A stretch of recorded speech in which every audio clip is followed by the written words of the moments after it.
When I first graduated from college, I was living in a single rented room with no real kitchen. All that I had was a microwave, a toaster oven, and a hot plate. Well, now that I'm on an extended business trip in a hotel, all that I have is a microwave and a kind of hot plate sort of thing. This is allowing me to now recreate some of those awful things I called food.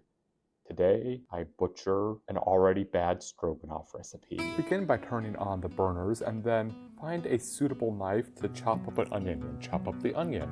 Now, get out a tube of ground turkey and struggle to open it. The recipe actually calls for ground beef, but I use ground turkey because it's cheaper in pure bad bachelor form. Eventually, get all the ground turkey into the frying pan, add the onions and then some crushed red pepper because you like things spicy, and then stir everything around a bit until you realize that you need some more crushed red pepper because you like things spicy.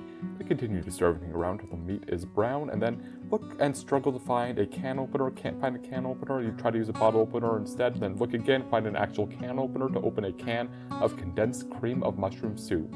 Add the cream of mushroom soup and a little bit of water and another can of cream of mushroom soup to the meat-onion combination and stir it all together until it begins to thicken. Then, now that the water is boiling, add some macaroni noodles and then continue to stir around the stroganoff sort of thing until everything is ready, and we have several bowls worth of this stroganoff concoction. Can you believe that I actually used to live off of this? Well, I can.